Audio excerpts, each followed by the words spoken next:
Chapter 9. Jesus Christ reveals through Gottfried Mayerhofer on August 4th, 1870. Girl, virgin, mother and wife.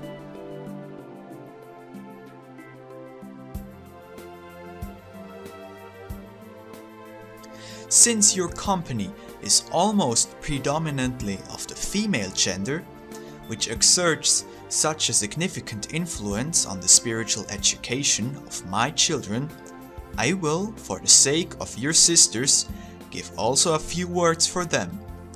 Then the ones may realize what they really ought to have done, and the others consider what they still should do, partly so as to deserve the name my children, and partly so as to operate in such a way that all souls that will be entrusted to them by me may also be guided onto my roads, in accordance with my higher decree.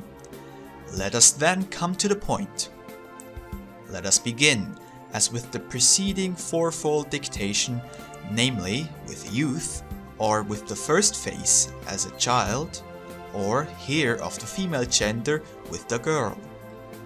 Soon after birth, when no sexual difference as to urges and passions is present, and the vegetative life alone is predominant. In the boy or the girl, the only discernible difference lies in the physical arrangement. In the girl, the weaker, calmer, suffering, passive nature is predominant, whereas in the boy, already the violent and more active temperament is discernible, which later forms his character, as compared with the gentler and weaker girl. This phase is, therefore, the same with both sexes. All the passions and virtues are peacefully dormant in the sleep of the righteous, until other conditions arouse them to separation and conflict, and, as we have shown in the case of the boy, also in the girl, self-will and anger are the first bad qualities manifesting. What I have said there about these two impulses now applies also to the girl. Only here self-will is an even more dangerous passion in the girl than in the boy, because at a later age the boy possesses more willpower to curb it, whereas the weaker girl is unable to resist the urge. Moreover, she is more easily confirmed in all her actions because, being of the weaker sex, she meets everywhere with more indulgence. But this indulgence towards her defiance later on will give bad hours to the virgin and mother, for she will then come into contact with the opposite sex, which was destined by me personally to rule, not to be ruled, so much on these two traits. Whichever of your sisters has to bring up children shall watch out for these two poisonous herbs. Although woman was created to restore wherever she goes peace and blessing among upset people, she can, on the other hand, transform the most beautiful heaven into hell if she lacks the strength to subdue these bad traits. This results in the worst consequences, not only for the stubborn and easily angered woman herself, but also for the children and grandchildren in the way a cancer progresses. That which in the boy with growing age is pugnacity, the desire to be stronger than others and rule over his comrades, which is a widespread trait, is with the girl vanity. The boy wants to be considered by his playmates the strongest, the most agile and most clever, and as such feared, whereas the girl wants to be the most beautiful and best dressed and most attractive among her girlfriends. The former applies also to the boy, but is by far not so dangerous a passion as with the girl, whereas jealousy, it is of even more significance. Jealousy is the worst and most terrible passion, which crowds out from the female heart all the other better traits, combining with hatred, anger and vengefulness, and what I once said in one of my words holds true. If you want to see Satan in person, look at a vainly decked out miss or a jealous woman. Indeed, a woman only ruled by passions is a personified fury, for with a vengeful and angry man, reason in the end usually prevails. But with a woman, there is not longer any reasoning with the head, and only the heart, being the seat of all that is either best or worst, is the guide and carrier of all her designs and actions.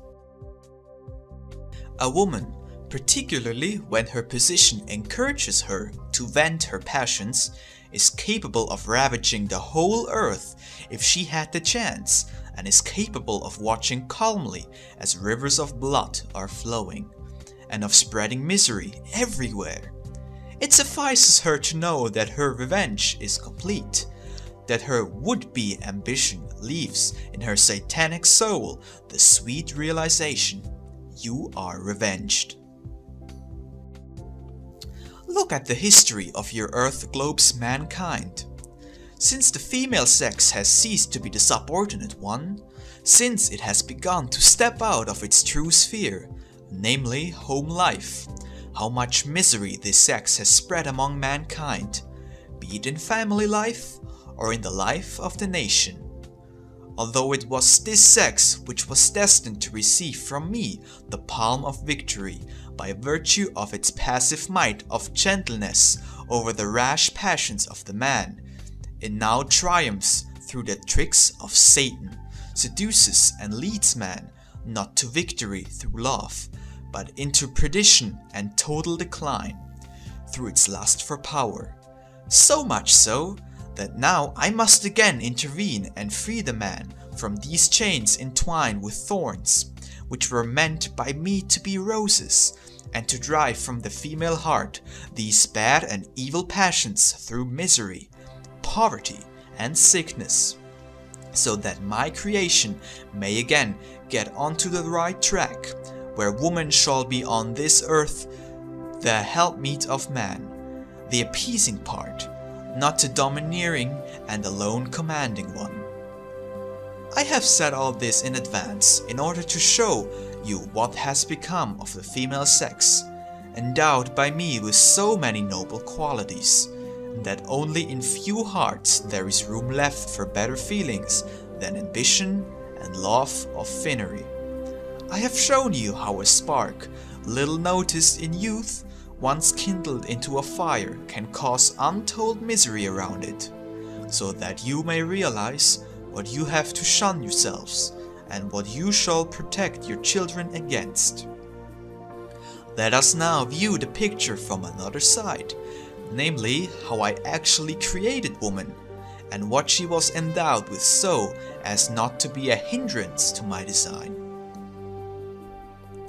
I will now present to you woman in her four phases, how she should be, how she can only on this road become my child, and thus completely fulfill her task on this earth. I have already given you a hint as to what must be observed in the upbringing. Endeavor to preserve a girl's heart gentle, awaken in time love, the all-appeasing love for me and for the fellow man, and arouse compassion in her. For when a heart learns to feel another's sufferings, it tries to help as much as possible. Compassion keeps the heart soft and ready to help where it can, and eliminates many other inordinate desires and thoughts that would otherwise usurp all the space in a proud heart. Compassion leads to esteem, equality with the fellow man, and is diametrically opposed to pride, which is ruled by the delusion to be something better than others.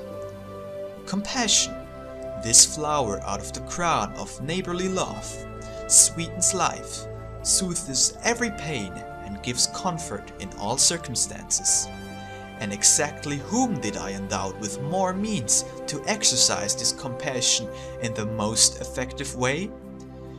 Did I not endow you, my lovely female children, with the most beautiful, softest forms, soft facial contours, Soulful eyes whose glance move the tears by compassion, none of the stronger sex can resist?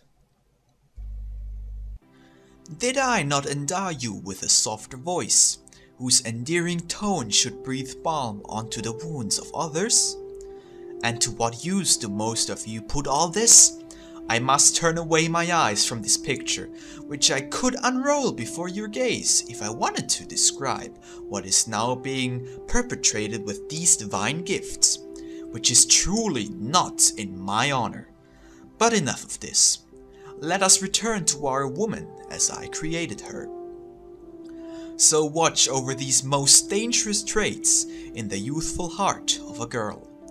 Once she has become a virgin, it is too late even to think of eradicating wrongly guided urges. For in this flowering phase, the female heart races with full sail towards its passions, namely, the as yet not clearly recognized status as mother and lifelong companion of a man. There she either sees all her glorious ideas of a domestic life realized, and in the harbor of family life is able to think of other joys, or she is disappointed with everything, has to listen to the naked truth which she may never have heard before from the one mouth from which she used to think earlier only milk and honey would flow towards her. And if it should indeed be so, it is a just payment for the wrong upbringing the girl or virgin has received, for the harm of which the responsibility lies with the parents rather than the child. However, it is precisely through the burden of someone else's fault that one becomes wise, and thus the harsh reality perhaps mellows the passions of a newlywed, and she will, as a mother, wiser through experience, not bring up her children in the way she herself had been brought up. Thus I always guide the erring hearts through personal disagreeable experiences back to the spot from where they should not have strayed earlier. Then the mother by the child's sickbed looks up to me, turning her heart away from the vain things of the world and going within, and she often realizes with a shudder how desolate and empty it is there. These are then her days of trial and resignation, and while the virgin believed the merry life would continue undiminished in married life, instead of nights spent amid dance and pleasure, she finds joyless days and nights full of sorrow, troubles of unimagined significance. The eye, once moist with tears of joy and sending the first look of love to her life's companion, may now be again full of tears by the sickbed or deathbed of a darling. There, the tears of joy led away from me and my words, but the tears of sorrow are the first road signs back to me. Then I often stand with outstretched arms in a solitary chamber beside a mourning mother. See the mother heart bleed, see her hopes collapse like a pack of cards, and O fatherly joy! The ruins of the dashed hopes, a heavenly flower shoots up. It is the flower of faith, and of the quiet surrender to my will. That which had not ever been possible through pleasures and worldly amusements, that which had in vain rebounded from the deaf ears of the girl and virgin, here at the sickbed of a child it begins to blossom. What even love failed to achieve, fear has accomplished. It restored to me a heart which in different circumstances would have been lost. Do you, my dear children, now know my designs, and that I also know how to lead my not so tractable children? In the great hubbub of life, I often let many of your sex stagger from one entertainment to the next, from one enjoyment to another. However, rest assured, whenever I am concerned about saving a soul, I detect the moment and the little bird, which hitherto freely and merrily had been whirring about in the air of pleasures, sits there with drooping wings and completely forgets that it has wings to escape the earth, because that which it loved best is bound to the earth. So the mother continues on her path of thorns, is seldom awarded for that which she has endured for her children. But for this very reason she realizes best the vainness of the world and of her erroneous ideas and wrong habits, and gradually turns to me. And when once all things sexual have been put to rest, the woman either begins to find a better support in her earlier, less appreciated life's companion, or she will seek support solely with me, where she will find enough solace and help. Therefore, my dear children, you, most of whom have already trodden the path of tears and suffering, you, on whom I have taken mercy, giving you my word, do not lose heart. You will not be charged so highly for your past as one or the other perhaps believes, and I will sweeten your future as far as possible, lest you forget me and my teaching. Let this be said to you for your solace by Him who loves and blesses you like all His children. Amen.